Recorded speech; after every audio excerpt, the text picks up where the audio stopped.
विशेष तौर पर चल रहा है। उस टॉपिक का नाम देखने को मिलता है कृषि संपदा। और कृषि संपदा में हम यहाँ पिछली वीडियो में हमने पढ़ा था कि कृषि से संबंधित क्रांतियां। टॉपिक था अपना कृषि से संबंधित क्रांतियां। कृषि से संबंधित क्रांतियां, ध्यान रखें ये टॉपिक था अपना कृषि से संबंधित क्रांतियां। और टॉपिक में हम पढ़ रहे थे, सबसे पहले जो हमने अध्ययन किया था वो किया था हरित क्रांति के बारे में। किसके बारे में मित्रों? हरित क्रांति के बारे में। और हरित क्रांति के बाद हम थोड़ा सा आगे बढ़ रहे थे और कृषि से संबंधित क्रांतियों के बारे में हम चर्चा कर रहे थे। तो कृषि से संबंधित क्रांतियों में सबसे पहले जो हमने पढ़ा था वो ये पढ़ा था कि यहाँ सबसे पहले देखते हैं, उस क्रांति का नाम देखने को मिलता है इंद्रधनुष क्रांति।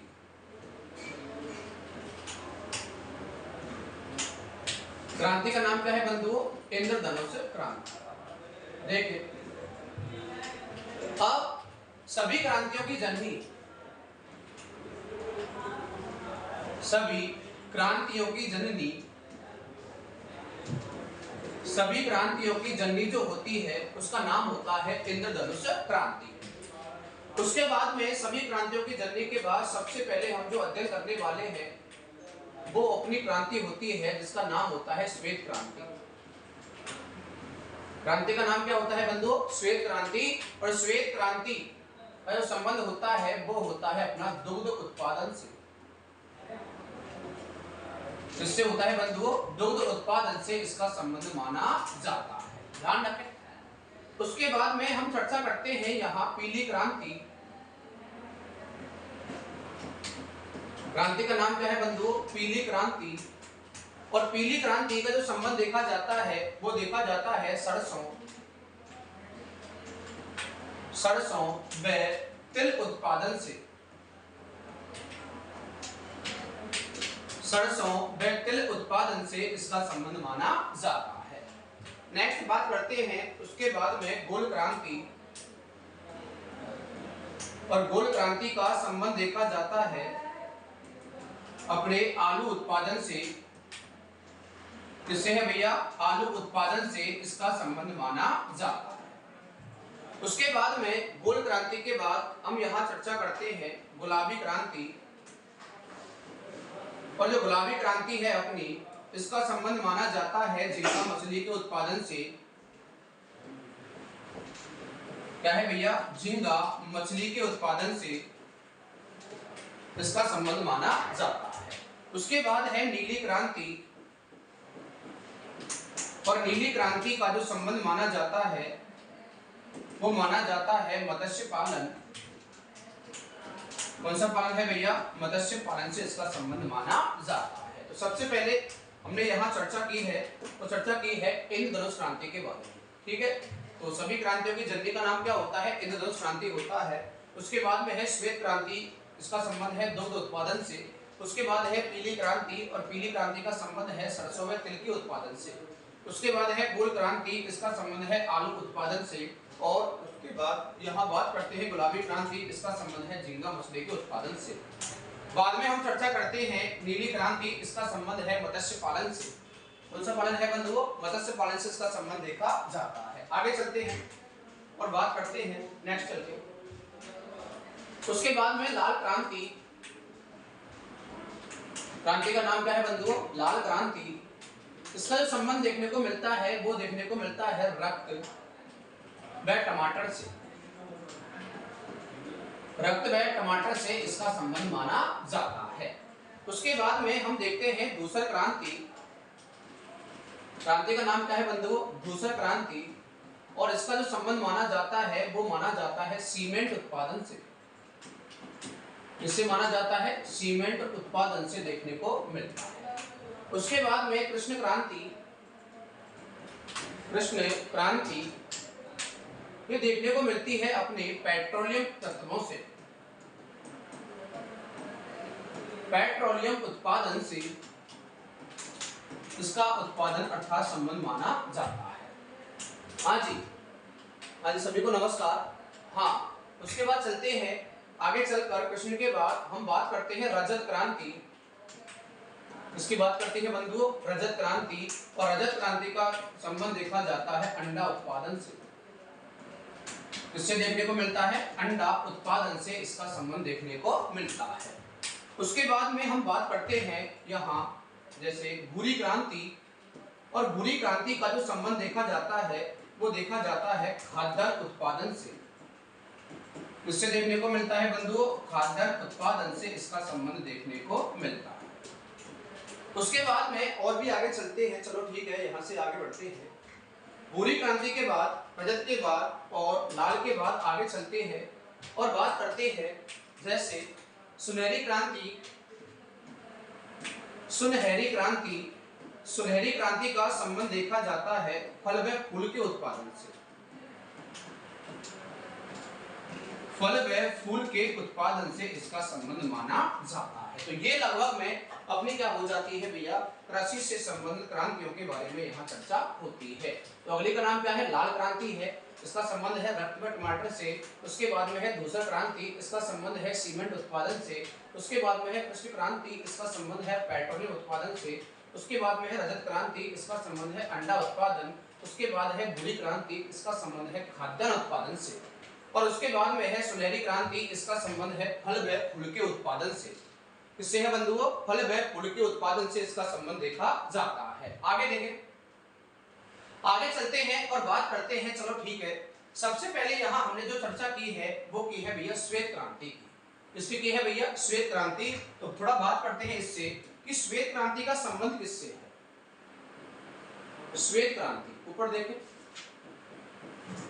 तो श्वेत क्रांति है, इसका जो संबंध देखने को मिलता है वो देखने को मिलता है दुग्ध उत्पादन से। किससे देखने को मिलता है भैया दुग्ध उत्पादन से इसका संबंध देखने को मिलता है। इसका जनक किसे कहा जाता है, तो इसका जो जनक होता है इसका जनक कहा जाता है वर्गीज कुरियन। इसे कहा जाता है बंधुओं वर्गीज कुरियन को,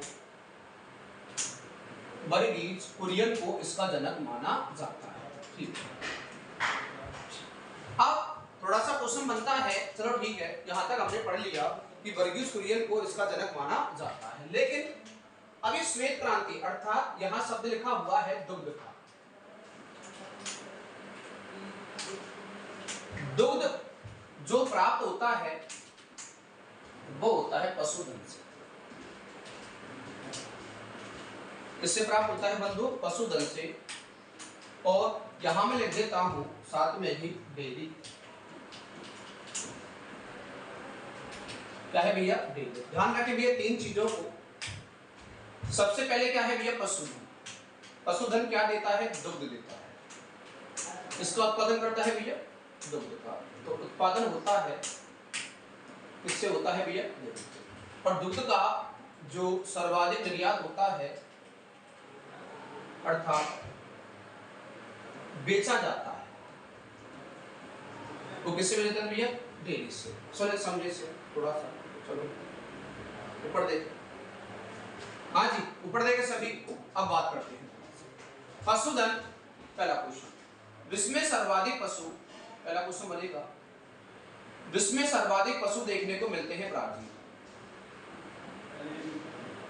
इसमें देखने को मिलते हैं भैया ब्राजील में। भारत में सर्वाधिक पशु,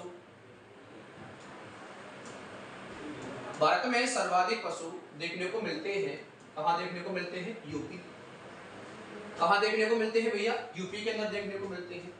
फिर बात करते हैं कि जो पशुधन है क्या है भैया पशुधन, इससे प्राप्त होता है उत्पादन होता है किसका होता है दूध का। विश्व में दूध का उत्पादन, विश्व में दूध का उत्पादन वर्तमान भारत और भारत के बाद कौन सा है भैया ब्राजील। कौन सा है बंधु ब्राजील। भारत में दूध का उत्पादन, भारत में दूध का उत्पादन होता है वो कहाँ होता है यूपी। और यूपी के बाद सेकंड स्थान देखने को मिलता है राजस्थान। इसका देखने को मिलता है भैया राजस्थान। दूध को बेचते कहाँ है डेयरियों के ऊपर। तो डेयरी विकास कार्यक्रम, डेयरियों की शुरुआत जो होती है, डेयरी की शुरुआत जो होती है वो होती है गुजरात से। और अनुसंधान केंद्र जो बना हुआ है डेयरी अनुसंधान जो केंद्र है वो है करनाल हरियाणा। करनाल, ये कहाँ पड़ता है भैया? हरियाणा। उसके बाद सबसे बड़ी डेयरी व प्रसिद्ध डेयरी देखने को मिलती है अमूल, और अमूल कहाँ देखने को मिलती है? गुजरात। अमूल दूध पीता है इंडिया, गुजरात। फिर थोड़ा सा बात करते हैं, देखिए इधर, ये जो अमूल डेयरी है, क्या है बंधुओं? अमूल डेयरी। अमूल डेयरी का संस्थापक, ध्यान रखें, अमूल डेयरी का संस्थापक किसे कहा जाता है? वर्गीज कुरियन। इसे कहा जाता है वर्गीज कुरियन। और एक क्वेश्चन बहुत अच्छा बनता है यहां से, वो देखेंगे क्या क्वेश्चन है, वो क्या क्वेश्चन है, ध्यान से देखें। तो वो लिखा हुआ है यहां, मैं लिख देता हूं, ऑपरेशन फ्लड। क्या लिखा हुआ है बंधुओं? ऑपरेशन फ्लड लिखा हुआ है। क्या होता है ऑपरेशन फ्लड? ध्यान रखें, दुग्ध उत्पादन में हुए घोटालों की जांच के लिए, दुग्ध उत्पादन में घोटालों की जांच के लिए, घोटालों की जांच के लिए चलाया गया ऑपरेशन, ऑपरेशन फ्लड कहलाता है। ऑपरेशन फ्लड का जन्मदाता, इसका जन्मदाता जो होता है वो होता है वर्गीज कुरियन। कौन सा होता है बंधुओं? इसका जन्मदाता होता है वो कौन सा होता है? वर्गीज कुरियन को कहा जाता है। इसको कहा जाता है वर्गीज कुरियन को कहा जाता है। ठीक है भाई, तो ये तो हो गया पशुपालन, ये हो गया दुग्ध उत्पादन, ये हो गया डेयरियां। क्या हो गया भैया? अपनी डेयरियां। तो ध्यान रखें, तो ये अपना डेयरियों का मैटर हो गया, दूध का हो गया, और किसका हो गया भैया? अपना पशुधन का हो गया। ध्यान रखें, तो श्वेत क्रांति का जनक किसे कहा जाता है? वर्गीज कुरियन को कहा जाता है। अमूल डेयरी का संस्थापक किसे कहा जाता है? वर्गीज कुरियन को कहा जाता है। ऑपरेशन फ्लड का जन्मदाता भी किसे कहा जाता है? वर्गीज कुरियन को कहा जाता है। तो ये थोड़ा सा मैटर हुआ है इसके बारे में, श्वेत क्रांति के बारे में। इसके बारे में बंधुओं, श्वेत क्रांति।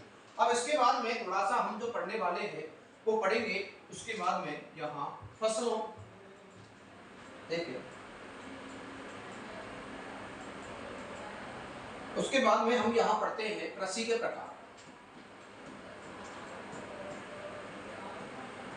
फिर पढ़ेंगे यहां से कृषि के प्रकार,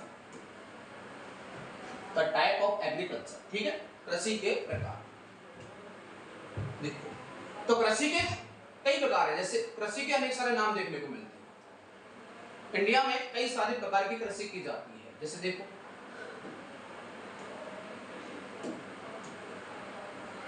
कृषि के नाम देखो, कृषि के नाम ऊपर देखो, देखो कृषि के नामों में सबसे पहले हम बात करते हैं यहां से आर्द्र कृषि। कृषि का नाम क्या है भैया? आर्द्र कृषि। ठीक है, सेकंड का नाम होता है सिंचित कृषि। नाम क्या होता है भैया? सिंचित कृषि। उसके बाद में होता है शुष्क कृषि।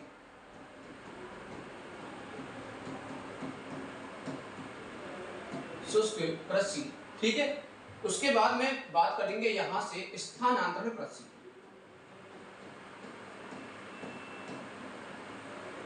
इसकी बात करते हैं भैया स्थानांतरण कृषि। उसके बाद बात करते हैं वालरा कृषि। उसके बाद बात करते हैं दजिया। उसके बाद बात करते हैं चिमाता। इसकी बात करते हैं भैया चिमा। देखिए थोड़ा सा, हाँ सभी को राम राम भाई साहब, सभी को नमस्कार। क्लास को अधिक से अधिक लाइक करें एवं शेयर भी करें भाई सभी बंधुओं से निवेदन है क्लास को लाइक एवं शेयर करें भैया। देखो आगे तो बात करते हैं सबसे पहले आर्द्र के बारे में। आर्द्र होती क्या है? ठीक है, ऊपर देखो, आर्द्र कृषि। आर्द्र कृषि कहा जाता है जहां वे क्षेत्र जो 200 सेमी से अधिक वर्षा वाले क्षेत्र कहलाते हैं। 200 सेमी से अधिक वर्षा वाले क्षेत्र होते हैं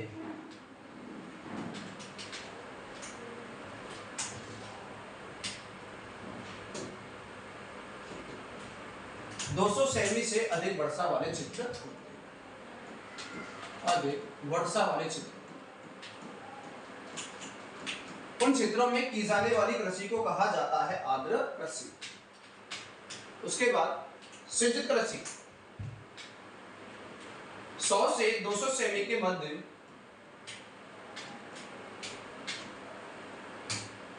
100 से 200 सेमी के मध्य वर्षा वाले क्षेत्रों में की जाने वाली कृषि क्या कहलाती है भैया? सिंचित के नाम से पता। उसके बाद में बात करते हैं शुष्क कृषि के बारे में। शुष्क कृषि 50 से और 100 सेमी के मध्य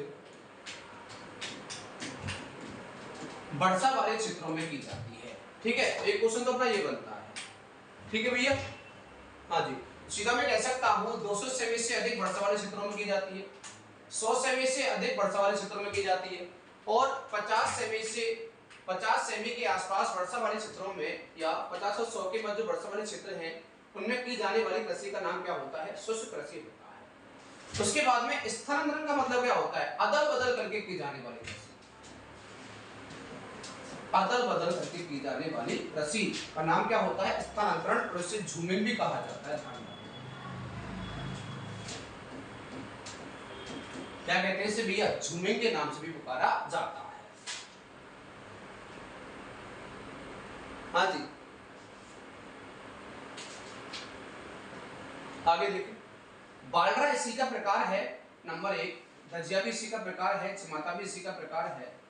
बालरा का मतलब क्या होता है? उबड़ खाबड़ भूमि को समतल करके की जाने वाली,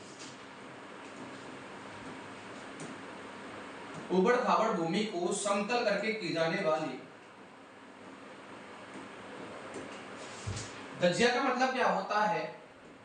दजिया और चिमाता वनों को जलाकर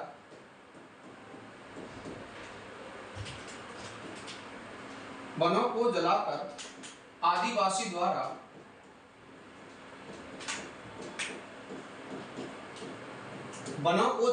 आदिवासियों द्वारा की जाने वाली कृषि का नाम क्या होता है भैया? चिमाता और दजिया के नाम से पुकारा जाता है। तो ये आर्द्र हो गई 200 सेमी से अधिक, सिंचित हो जाती है 100 से अधिक, शुष्क हो जाती है 50 से अधिक, अर्थात 50 से कम भी हो जाती है शुष्क आपकी। स्थानांतरण क्या होता है? इसका मतलब होता है अदल बदल करके की जाने वाली कृषि का नाम क्या होता है? इस तरह से झूमिंग भी कहते हैं।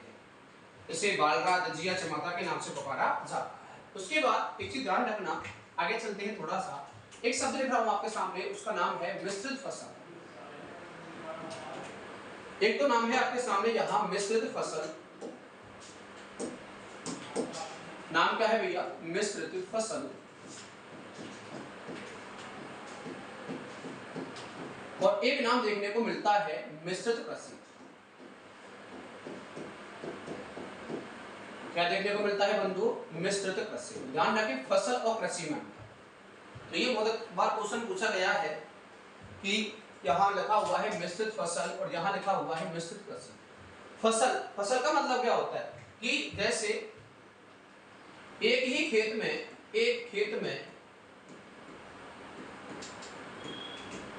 दो प्रकार की फसल बोना,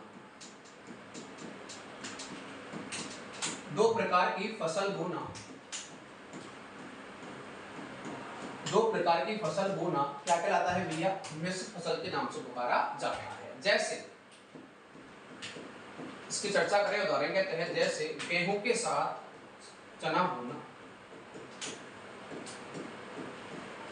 गेहूं के साथ चना रोपण करना कहलाता है बोचनी। क्या कहलाता है बंधु? बोचनी के नाम से पुकारा जाता है। अब मिश्रित कृषि क्या होती है? जब कृषि के साथ पशुपालन होता है, जब कृषि के साथ पशुपालन होता है, क्या होता है भैया? पशुपालन होता है, तो उस कृषि को कहा जाता है मिश्रित कृषि। तो एक तरफ मिश्रित फसल की बात कर रहा हूं, यहाँ फसल की बात करता हूँ, यहाँ कृषि की बात करता हूँ, यहाँ मिश्रित फसल का एग्जाम्पल आपके सामने है जो बोचनी के नाम से पुकारा जाता है। किसके नाम से है भैया? बोचनी के नाम से पुकारा जाता है। ठीक है भाई, तो ये कुछ मेन बिंदु हुए हैं आपके फसलों के बारे में और कृषि के बारे में। उसके बाद में जो हम पढ़ने वाले हैं वो पढ़ेंगे यहाँ थोड़ा सा आगे चलकर। हाँ जी, सभी क्लास को लाइक एवं शेयर करें भैया। आप सबसे निवेदन है, और सभी को नमस्कार, सबसे निवेदन है क्लास को लाइक एवं शेयर कर दे भैया सभी।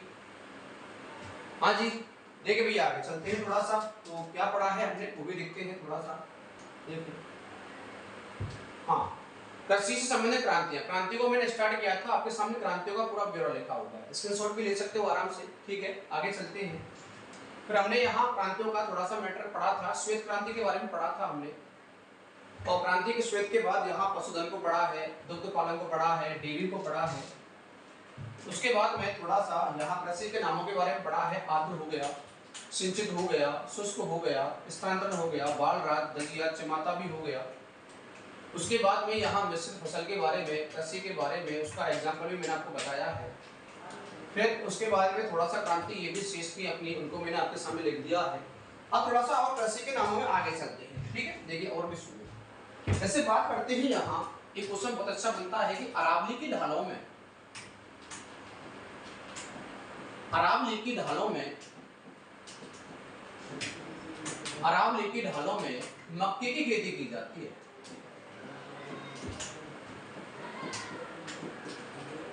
मक्के की खेती की जाती है, ये भी क्वेश्चन बन जाता है कि अरावली की ढालों में किसकी खेती की जाती है भैया? मक्के की खेती की जाती है। उसके बाद यहाँ पट्टेदार कृषि, ये पट्टेदार कृषि क्या होती है? पट्टेदार कृषि। उसके बाद जैविक कृषि,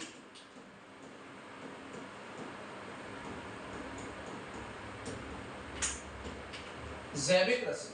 उसके बाद रेलिंग क्रॉपिंग कृषि,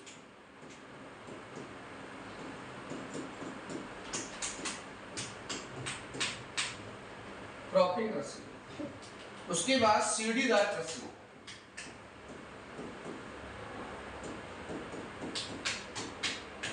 उसके बाद बागानी कृषि,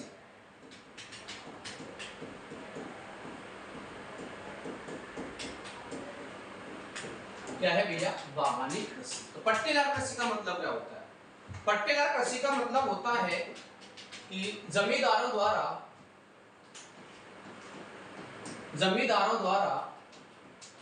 पट्टानुमा भूमि बनाकर की जाने वाली कृषि को कहा जाता है पट्टेदार कृषि। ठीक है बंधु। और जैविक खेती कहा जाता है जिसमें खाद, रासायनिक खाद का प्रयोग नहीं होता।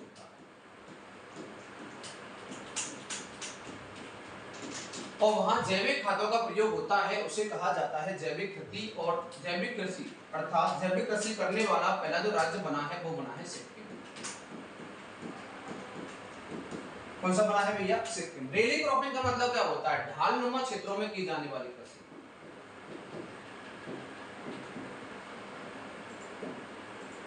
ढालनुमा क्षेत्रों में की जाने वाली कृषि को कहा जाता है रेलिंग क्रॉपिंग। सीढ़ीदार, सीढ़ी बाई सीढ़ी कृषि, अर्थात जैसे चाय की,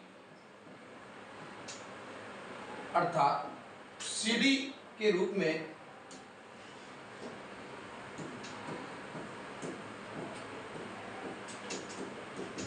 सीढ़ी के रूप में की जाने वाली कृषि को सीढ़ीदार कृषि कहा जाता है। और बागानी कृषि, जहां बाग लगाए जाते हैं, चाहे वो चाय के बाग हो, चाहे वो कॉफी के बाग हो, इसके बाग हो भैया, कॉफी के बाग, तो उन कृषि को कहा जाता है बागानी कृषि। तो ये आपके सामने जहां कृषि का मैटर हुआ है, इसका मैटर हुआ है बंधु, कृषि का मैटर हुआ है। और इसके बाद में हाँ जी, इसके बाद में हम जो चर्चा करने वाले हैं वो चर्चा करेंगे। इसके बाद में आगे चलकर वो चर्चा होगी कि कृषि के प्रकार, अर्थात यहाँ कृषि के हम 3 टाइपों को पढ़ेंगे। जैसे नंबर 1 रबी की फसल, फसलों में अर्थात कृषि में फसलों के नाम पढ़ने वाले हैं। जैसे नंबर 1 रबी की फसल, नंबर दूसरा है आपका खरीफ की फसल, इसकी फसल है खरीफ की फसल, और तीसरा है जायद की फसल, इसकी है भैया जायद।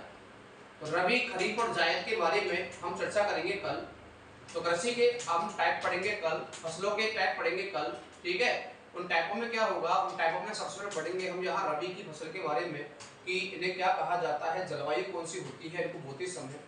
उसके बाद यहाँ कौन कौन सी फसलें यहाँ बोई जाती हैं रबी के अंतर्गत, और खरीफ के अंतर्गत कौन कौन सी फसलें बोई जाती हैं। इस तरह से यहाँ हम टाइप पढ़ेंगे आगे चल के। तो आप सभी से निवेदन है इस क्लास को आप अधिक से अधिक लाइक करें, थोड़े से शेयर करें भैया, और वीडियो को अधिक से अधिक शेयर कर दें, ठीक है। तो आज के लिए इतना ही, नेक्स्ट कल। जय हिंद, जय भारत, नमस्कार मित्रों, राम राम।